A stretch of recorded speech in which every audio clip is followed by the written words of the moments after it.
Hi there, my name's Rachel, and I work at a therapeutic high school for kids with emotional disturbances. My high school is only about 65 kids big, so my classes might look a little bit different than co-taught or sped classes at a comprehensive site. In general, my classes are made up of about 7 to 12 students, and I teach English two periods a day, theater 2 periods a day, and government in the fall semester and econ in the spring semester. So that's what I'm teaching right now. So there's a lot of conversation and group work in my classes because we work with humanities and arts.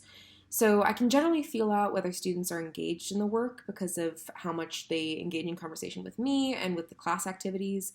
So that's the number one way that I monitor student learning and engagement is through observation and conversation, interview, things like that. The other way is what I call taking the temperature of the class. I look around, I judge that maybe something is off, there might be a distraction in the classroom, or something that I'm talking about is confusing, and I need to go over it again.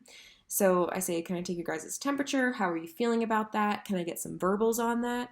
And at this point in the year, my students know me well enough to know that it's a safe place to speak up and give their opinions on how the lessons are going so far and what they might be confused about.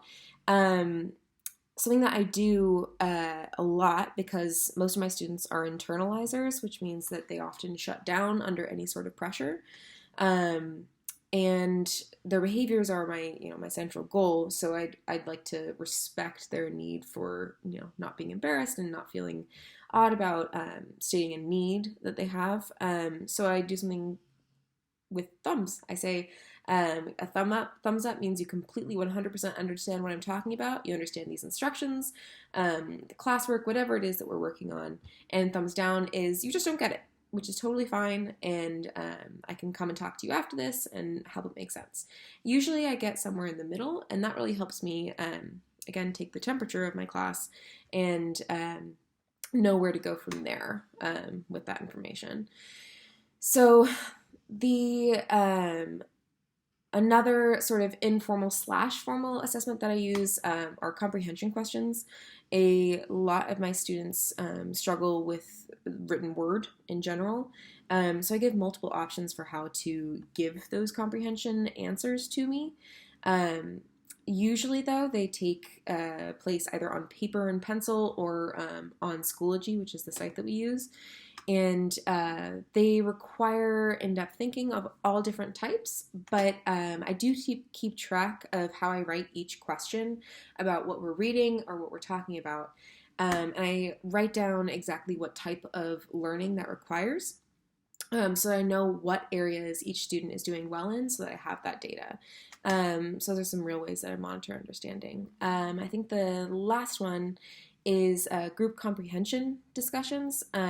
Those are really beneficial to my students. I try to keep teacher talk to a minimum during those and just encourage conversation between peers so that they have a more authentic understanding of the material and more modern understanding, because maybe what I studied in my English class may not really apply.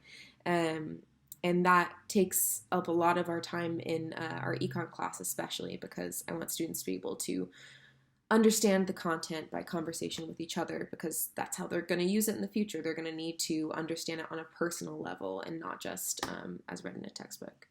My school, of course, uses standardized tests, the CASC test especially. We have multiple standardized tests throughout the year for various types of needs of our students. We also keep track of not only curricular understanding, but behavioral issues as well, because we're a behavioral management site. So there's a lot of assessments going on throughout the year. Students are pulled out for Woodcock-Johnson tests on the regular. We have therapeutic tests happening as well. So those are all essential to my school site. Thank you.